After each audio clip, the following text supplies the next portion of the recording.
There is no product that we have promoted more on Fightful that I use while I'm awake than NordVPN.com/Fightful. You guys have probably seen me anchored to my desk an awful lot for quite a while, and I've always got NordVPN on all my devices. That's because that's what NordVPN.com/Fightful allows. You get the fastest VPN in the world on all your devices, on all your operating systems. It is so beneficial to have that versatility. Here at home, I put it on my router just in case, and I put it on my phone, laptop, desktop, PC, and smart TV. That allows you to get all the benefits: the online threat protection, the ability to change your virtual location with just one click, the ability to use that NordPass password manager, the file encryption tool, all that good stuff on everything. Also, you can subscribe to all those overseas services I'm telling you all about, all with 24/7 tech support and a 30-day money-back guarantee on top of an already amazing deal. Protect yourself on all your devices with NordVPN.com/Fightful. What's up, you guys? Ross Sapp, Fightful, here with a name you know. How could you not know him? We've got Shawn Spears here with you, one of the newest WWE signings. Shawn, how you doing, man? I'm good, man. Whether it's a name that they want to know or not, it doesn't matter. They're dealing with two Shawns right now. So let's not confuse them, but it's good, Yeah. man. I'm glad we're able to do this, and things are going very, very well. As you can see, So I'm all decked out. I got the backdrop. I got all this going on, full swag. it is legitimately a beautiful backdrop. Like, I love it. And in my other podcast studio, I have a big wooden background as well. I'm looking for something to put back there, and that one's beautiful. Which is weird. I'm in this room for the first time in a long time, and I have one of these at Flatbacks Wrestling School as well. I don't know if they knew it. I don't think they know that, but let's see what happens. I got one of these at our school as well. So yeah, it's pretty neat. Well, I'm very excited to also talk about Flatbacks here shortly. But you are back in WWE. I don't even know sort of where to start. You left AEW. I had heard from some people that it was a very amicable split in that sense, at least as far as they go. They had said, you know what, we like him. He works hard. He was always very easy to deal with. Doors always open type of thing. Was that important for you upon leaving a company to make sure that that was the case, even though we hadn't necessarily seen you on screen as much lately? It's very important to me. I am somebody who, for whatever anybody wants to say about me throughout the course of the 20 plus careers that I've been doing this, one thing that's going to be hard for them to say is that I have been unprofessional. I'm a very big believer that the professional wrestler, that word professional is paramount, is key. It's almost more important to me than the second word that comes into play. It was amicable, absolutely, as was me leaving WWE in 2019. Again, I like to think that over the years I have accumulated a level of respect from my peers, from the people that employed me. There's obviously a two-way street there with a great deal of respect. So having things like that will prevent things from being nasty. They don't need to get to that point. It was just a time that I felt was best for me, best for my family. And as difficult as some decisions are sometimes, it's nice to know that that mutual respect can allow things to go smoothly, much smoothly than they may. So we were talking off the air about priorities and how you never know what a wrestler or already anybody's priorities are. But I always have the rule: I'm not going to pretend to understand the priorities of artists, which effectively a lot of wrestlers are, people with families, because you never know what the time consumption might be there, or millionaires and billionaires in many cases. I don't know what their priorities are either. You're back in WWE. How did you sort of weigh that priority list? Because people are immediately looking and saying, well, he's obviously got a child. He's got a school nearby. How did you sort of weigh those? It was important to me, to be able to come back to this company. That was the first big question of whether or not that was a possibility. And once the possibility was a definite possibility, then it became about what is the best course of action to take going forward. let's be honest. Let's be clear as day. I'm not going to tell you guys anything you don't already know. WWE is on fire across the board. The numbers have never been better. And I don't know all the numbers. Like, don't get me wrong. I don't know all the numbers, but what I do know of them is that we are smashing record after record. The attendance is going through the roof. The merchandise is off the charts. Like that wheel that we talk about is spinning faster and stronger than ever. So to be able to come back into that and be a spoke on that wheel again and be able to contribute in any way that I can is massive. Once the opportunity came to come to NXT, I jumped all over it. And there's going to be people watching this right now that are saying, well, why wouldn't you want to go to Raw? Why wouldn't you want to go to SmackDown? Like, NXT is also killing it. I have been here for a couple weeks now, and I have seen talent that has blown me away. And what I love about that is that it takes me back to when I first started training, or it reminds me of my time here in the Performance Center, being in the spot that they're in right now, knowing where they're going to have the opportunity to possibly go, the things that they're going to go through. I'm able to help guide in that sense too. With my time here at the Performance Center, my responsibilities in WWE are a little more than just in the ring. And that is something that I don't take lightly. And that is something that I am massively interested in. At the end of the day, what it boiled down to after a conversation with my wife, I get to wake up every morning and see my son and play with him and do whatever I need to do. And then I get to be home in my bed every night, sleeping beside my wife. So, in the middle of that, the in between that, if I get to go hang out and learn from the Shawn Michaels of our world, or the Matt Blooms, or like, I get to be a big kid in between those very important things, and I get to do that every day. Tell me how I made the wrong call. Tell me how I made a bad decision there, man. So how does that first contact get made between you and WWE? And I'm intrigued, especially under this new regime, the process of hammering a deal out like that, because just 1 year ago we were hearing about how nobody was getting hired, and now WWE's brought in yourself and Jade, Brian Pillman Jr., who's now Lexus King. Like they're very clearly back in the fold of that. How did that sort of unravel? I think it kind of goes back to the respect and the mutual respect and the contacts that I have made over the course of a pretty lengthy career. I had a few friends still within that still work in WWE. I've kept in touch with them, all throughout the years. That when it started getting floated out there that I was leaving my previous stop, then it was more about, okay, well, what do you want to do next? And, did you want to come back? Did you want us to reach out? Do you want us to, everybody was kind of offering a helping hand, so to speak. Eventually what it boiled down to was me just after having conversations with my wife and kind of weighing out what was best for us timing wise. I reached out, and thankfully there was a possibility there. And that's the thing. Like you said, a year ago, there's nothing happening. A year ago, no one's getting hired. This business, and probably better than anybody else, it changes almost daily. It is ever evolving. It moves fast. And when we're talking about the biggest company in the world, when we're talking about WWE, who is beyond at this point global, to the point we're talking WWE Universe, like it is a massive company. It is a massive, fast machine. So things are going to change, and business takes precedence. So if there is an opportunity or a star like a Cody Rhodes available, you're going to take him. If there's a star like Jade, you're going to take her. It's just good business. Even Lexus King, who you mentioned, like there's a big difference between the Lexus King now and Brian Pillman that you've seen before. A lot of it is just the big WWE machine that has a wonderful history of making superstars. So it came about rather quick and happily, quickly. So it's an ever-changing business, and you never know who's going to pop up when. That's the biggest thing I was happy about, is that we were able to kind of keep things pretty quiet. You did. Unleashed it in NXT.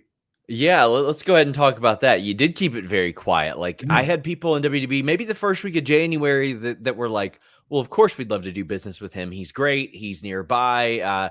He can help out in so many ways." But I didn't have anybody outright telling me he's signed, and that doesn't happen often. And I know that Shawn Michaels stood in for you in the rehearsals. Fightful's Corey Brennan had reported that. I later found out that on rundowns you were listed as the quote man. So they went to great lengths to hide the fact, and it was great. Like the way I always put it is nobody there owes me information. I owe it to my readers to try to get the information. And whenever you're able to keep a great secret like that, I'm like, oh, cool. I'll get you next time. But it was a great secret because I had people speculating who from Japan is it? What about this person? That first quote I gave you, it spun you guys left, right, and center. It did. It did. So I would love to hear the process of sort of going about this and keeping it quiet because you all did a great job at that. Yeah, and that's the thing. We understand how the world works nowadays. Everybody wants the information, and a lot of people want to be the first to reveal the information. So Sure. this was pretty much kept close to the chest. I didn't tell a lot of friends. I didn't tell a lot of close friends. I told my wife, and I told her, "Do not tell your friends. Don't tell your best friends. Don't tell anybody." I didn't tell my family. I didn't tell anybody.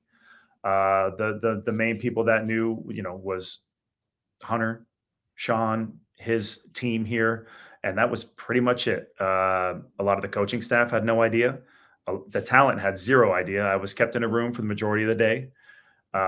Even when that news broke that Shawn had stood in for me, I was there. I was already there. I was already in the building.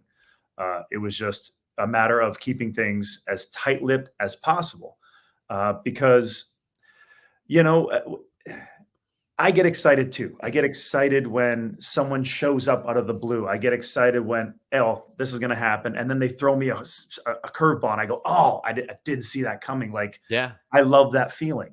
And in a day and age where information is so accessible, or, things are taped or things are aired in advance or spoilers get out or stuff like that, it's still nice nowadays to be kind of hit off guard.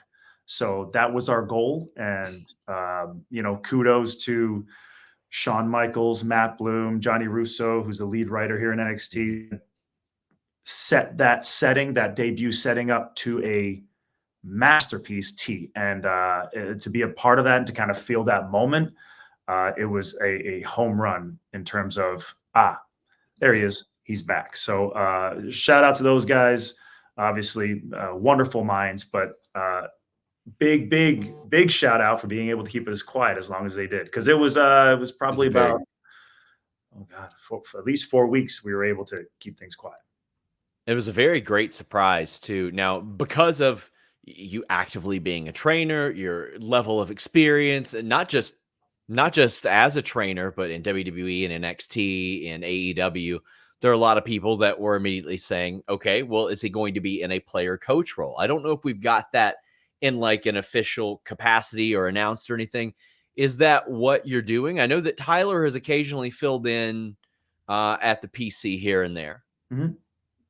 I spend a great deal of time at the Performance Center, almost daily. Uh, as I kind of mentioned before, my responsibilities go beyond just the in-ring aspect of things. I have mentioned before that, being 22 years deep, I don't have 22 years in front of me anymore. I kind of want to learn as much as I can about the entire system, so that if there is a segue into a different position within the company, I'm at least familiar with it, and that's an option.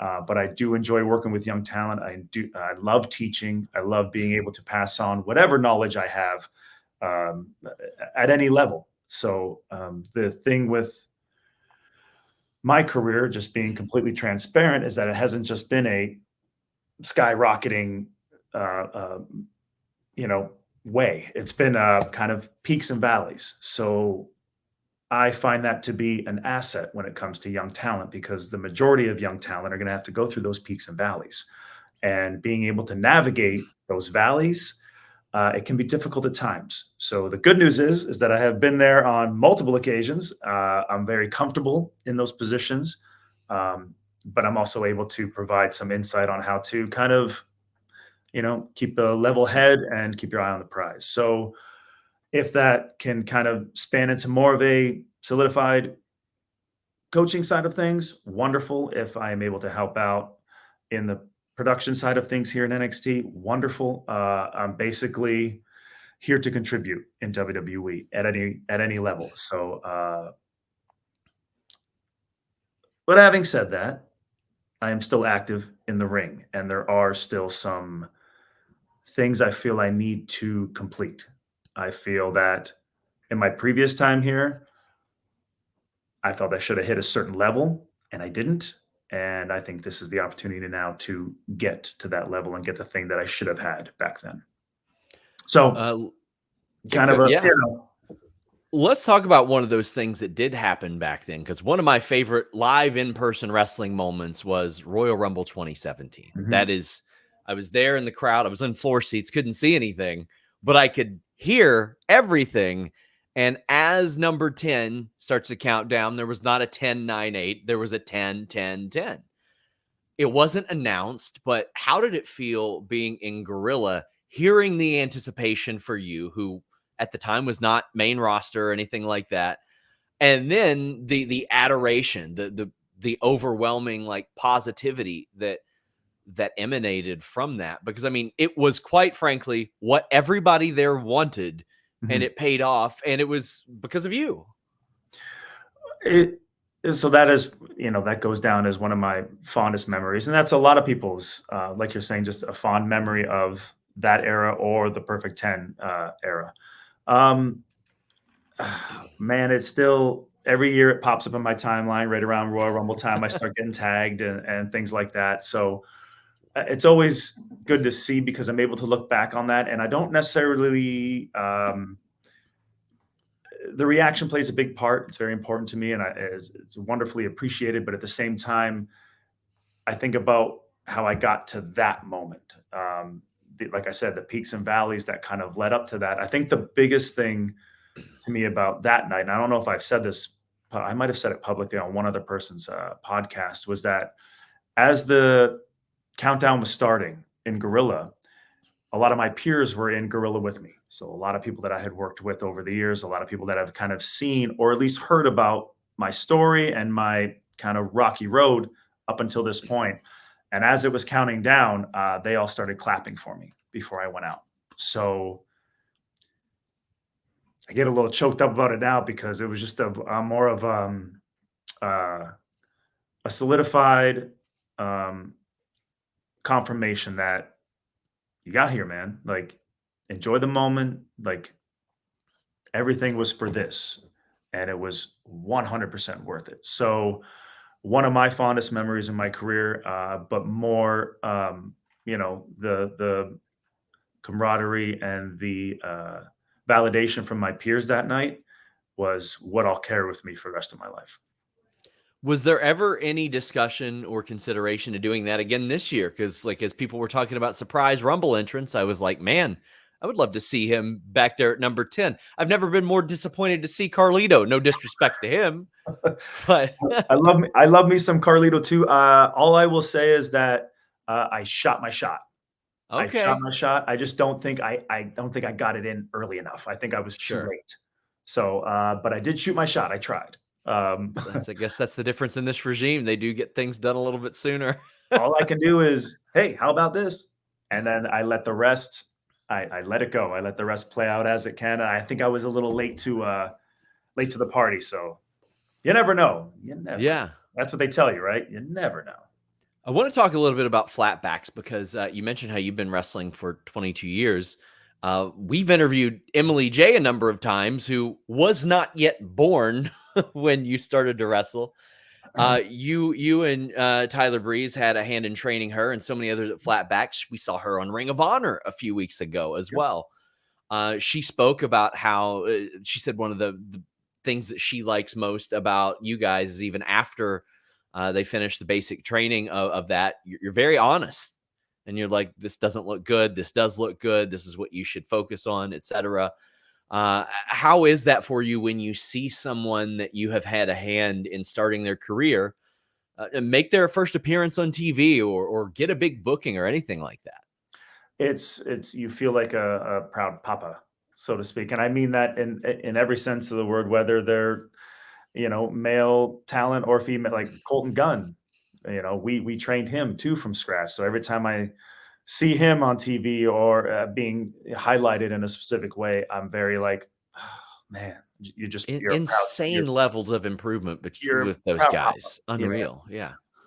So even we have Kiana James here in NXT, like just to see the leaps and bounds, and then she goes out on TV, and you're just sitting there going like, she's really good. Oh wait, we trained her. Yeah, of course you would. Like we almost forget for a second because like she's grasping things so fast, and but when you're surrounded by the minds here, she's when you see that, you're just proud. You're overall proud.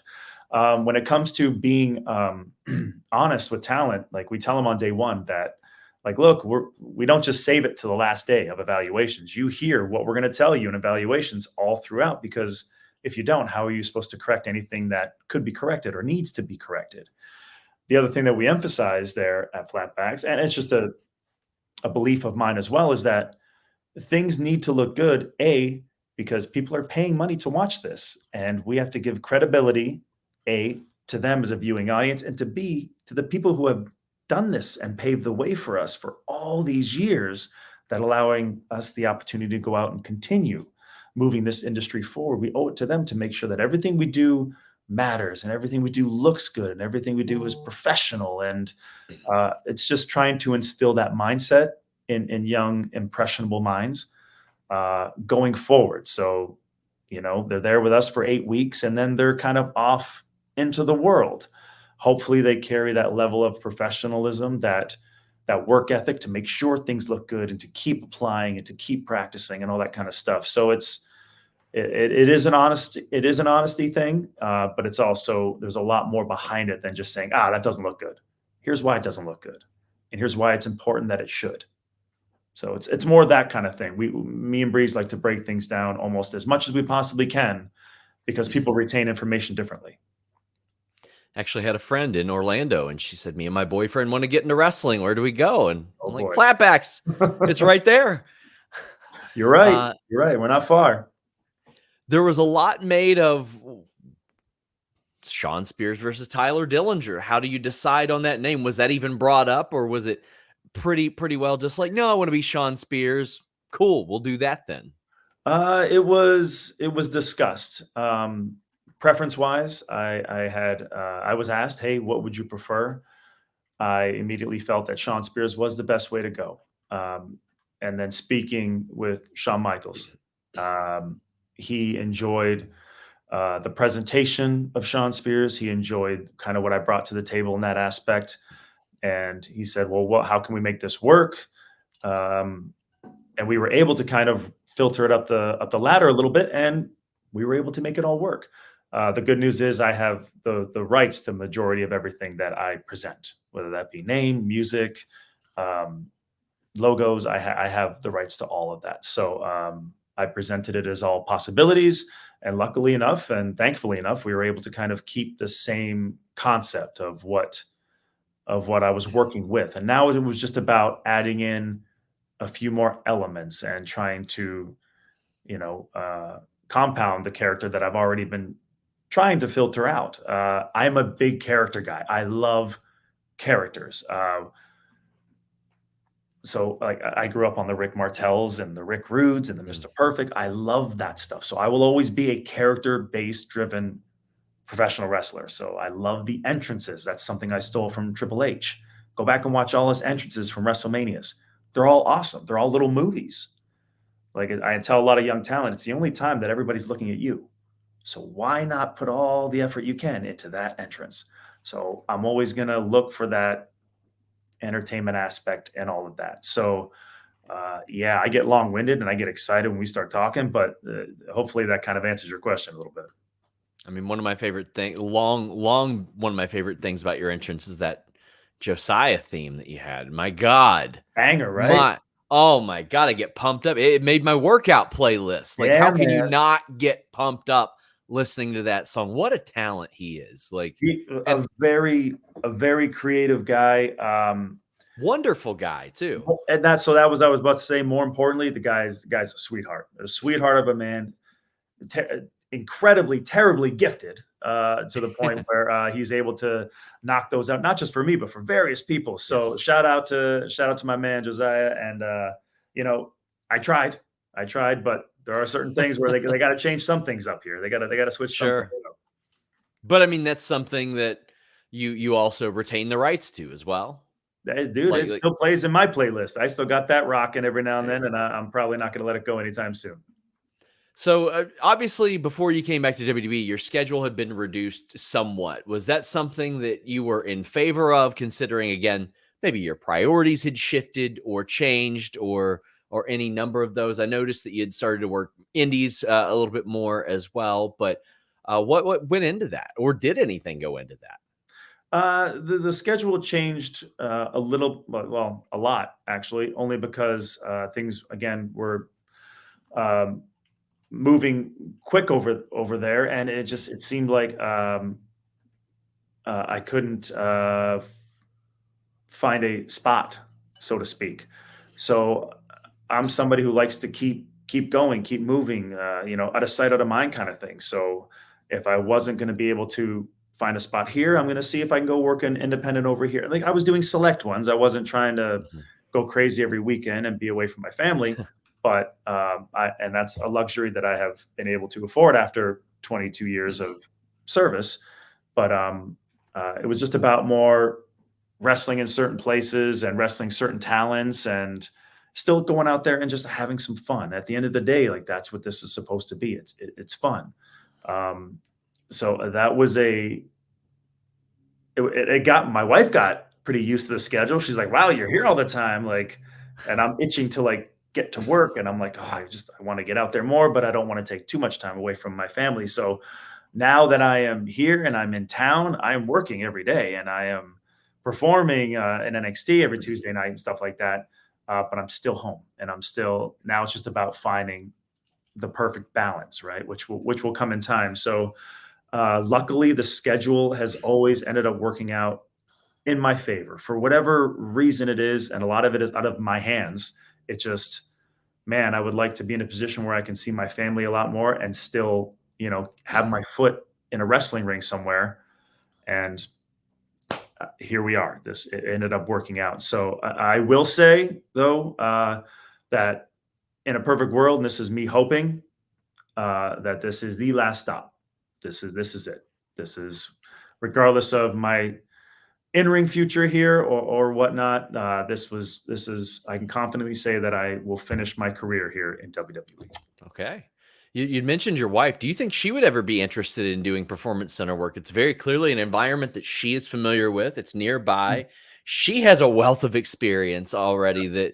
that she could share. I honestly think that both her and Jess would be a wonderful addition if they could bring them into the performance center to help out talent all the time. Man, if she wants, baby, if you're watching this, go, whenever you're ready, go to Raw, go to Smack, go wherever you want. If she wants to switch roles, I will happily stay at home with my son and my soon-to-be other son that's on the way. I will be a house full of boys, kind of stay-at-home dad if she wants to hit the ground running again. But to your point, yeah, she's got a wealth of knowledge. She's a bigger star than I will ever be. She's done some incredible stuff. She's the talented one of the team by a landslide. So, but again, that's going to be up to her. She still watches wrestling. She still keeps in contact with a lot of her friends. She still cheers on her friends when she's watching. She still gets all excited. So I still see it in there. It's still in there.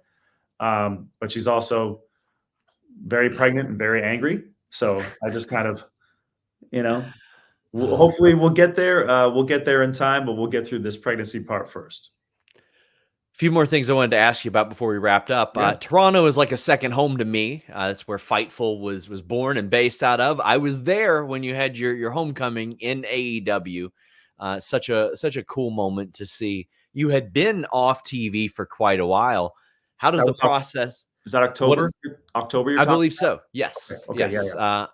you'd been off for quite a while, but how does the process of that even, like, how far out do you find out? Yeah, we want you for the Toronto show as a surprise. That was a little different only because I was gone for an extended period of time during that time frame because my mother had passed away. So she was fighting cancer. And then we thought we had more time, but then a stroke kind of sped things up unexpectedly. So that kind of shut everything down. Of course. And then once I started feeling like, okay, we grieved as, you're going to grieve every day when you lose a parent. It's just, it in some way, shape or form, it's just, you end up learning how to deal with it. Once I was ready to kind of start getting back out there, I noticed that we were going to Toronto for the very first time. And I just thought, like, I'm home with my family anyway. And, Toronto has always been a second home to me. I always, I've had wonderful moments there. I've had, Takeover Toronto was there Yeah. with Bobby Roode. Like, that's one of the fondest memories of my career. So Toronto's always been gracious to me. They've always been very supportive of me. And I think that's what I needed at that time. I think I just needed a level of support somewhere. And I had support from my wife and I had support from my family, but I also had to be the one to kind of be the foundation for the other members of my family that, we're not going to crack. We're going to be okay. And they're kind of looking at me to go, are you sure we're going to be okay? And yeah, we're going to be okay. But I'm trying to hold it together as well. Right. So I think Toronto was the perfect spot, and I had thrown it out there, and they said, "Yeah, this is the place to do it." And so, thankfully, they were as receptive as I was hoping they would be. And then that's where you got the in-ring promo afterwards, where I kind of told them why I had been gone for so long. And I normally don't do that. I keep a lot of things like that close to the chest. But for some reason, I don't know why, and maybe it was my mama talking. Maybe I just felt like I needed to talk with all of them. So it was a very special moment. It was a very special night for me, and it was almost very therapeutic for me as well. He also participated in somebody else's special moment. I interviewed him a while back. It hasn't aired yet. Chris Danger. Oh yeah, who, man, a beloved guy. What also another wonderful guy. Yeah. He had his match. He was telling me about the process of that, and obviously, Adam Cole got injured. He was like, "Well, there's nobody else I would have rather wanted than Shawn Spears," and then that's what happened. Mhm. I mean, first off, Deadlock has a phenomenal thing going. Like, what a wonderful environment and audience they've cultivated, full of good people in their audience in general. But how was that for you, sort of leading somebody through their first match? Yeah, and you're right about Deadlock. Great guys to work with, very easy guys to work with, and one of those kind of unique, close-knit atmospheres where it feels like they're right on top of you and they're all vibing the same. And, it's as a performer, it's one of your perfect storm kind of audiences. But I beat the shit out of Chris. You did. And that's kind of like, that was a bit of the conversation. I was like, look, this is how this is kind of going to have to go because this is your first match. And it's against someone who's had thousands, I think, in some way, shape, or form. It's probably up there. But he was, to his credit, he had been putting in the work. He came down and trained with us for a little while. And then even on his own, he would go find other locations to kind of continue the training and get more ideas. And he was working out and he was, getting gear made. He was doing everything that a brand new professional wrestler in this industry should be doing.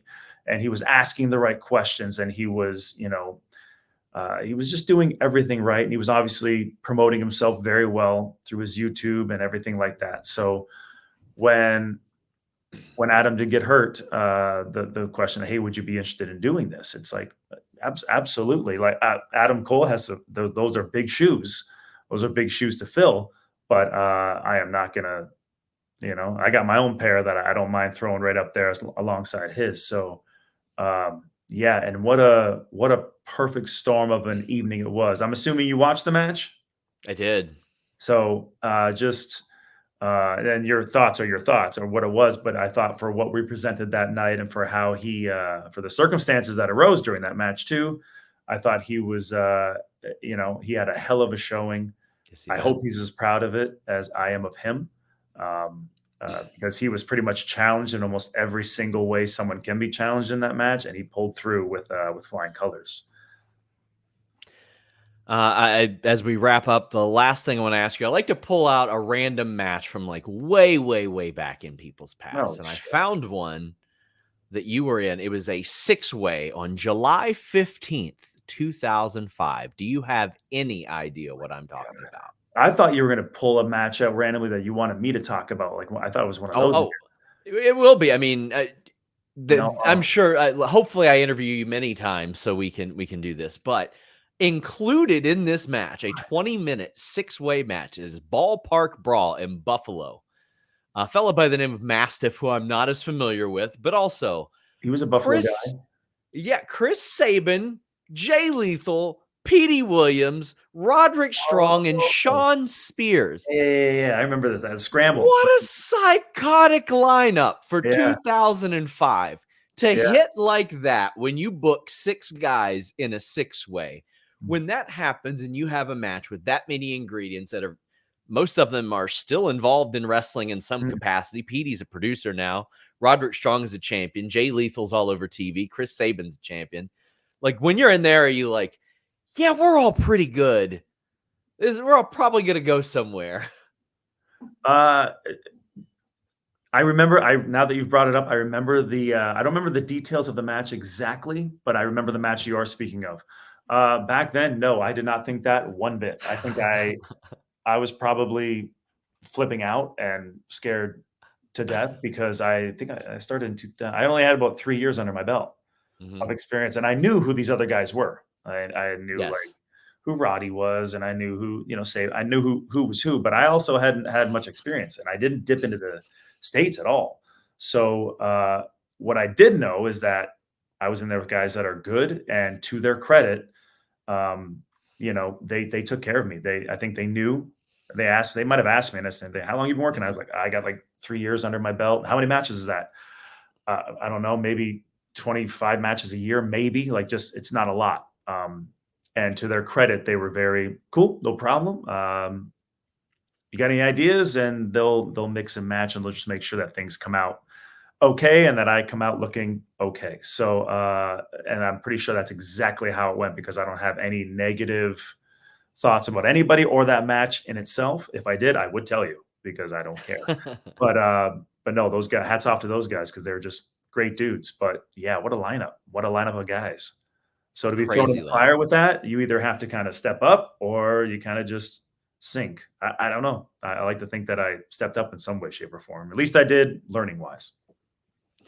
Well, we're so excited to see what you do in NXT. Guys, of course, check out NXT every Tuesday night. We do a great post show on it as well. Shawn Spears, hopefully this is the first of many times we speak, because I've got like a million things I could still ask you. But man, I appreciate you being so honest and candid and open about your process of going back to WWE. Let the people know where they can find you, support you, follow you. A lot of my Twitter and Instagram handles are still the same. The Shawn Spears, or at Shawn Spears. Obviously, WWE NXT, WWE in itself, all those handles, they're all still WWE. The machine is still promoting NXT on a regular basis. So hopefully you'll find me a lot on that kind of stuff. And if not, then come right back here to Fightful. Talk to Ross Sapp, because hopefully in these post-show reports that you do, you're putting me over. Yeah. So if you're putting me over, this is where you're hearing about me. Good, bad, or indifferent, it's up to you. I'm good either way. But as long as you're talking about me, I'm good. I mean, Omos pulled some receipts on me in person. That was intimidating. He's a big boy, huh? He's slightly shorter than me, but he was like, I've been waiting for this moment for a year. And he had to scroll back for like a full 5 minutes on his phone and find where I was like, yeah, I don't think him and Brock is going to be that good. And he's like, now what do you say? And I was like, match of the year? Yeah, it's pretty good. It was just good. I was wrong. And that's the thing, man. I've seen a little bit of it online too. It's like, oh, sure. Well, this ain't going to be, look, that's the beautiful thing about the freedom of speech. Say what you want, text what you want, tweet what you want. I don't care. If I'm in the conversation and you're talking about me, I'm good. it ended in a nice handshake because I was like, well, that's a subjective opinion. Like, it's not like a personal opinion. I've heard nothing but wonderful things about him personally, and my rule is you never get personal with somebody like that. It's subjective entertainment that we are reviewing in that sense. And he was good. I think maybe he was a little intimidated by me, but that's Probably up understandable. until the point where that handshake that you guys said you had probably Yeah, felt like a yeah. baseball glove wrapping a hand around a pinky. So my guess is, He has very tiny hands, so I see what yeah, you mean. yeah. So Guys, check it out. NXT every Tuesday. Shawn Spears, thank you so much. I Until next appreciate you, time, man. guys, we're out.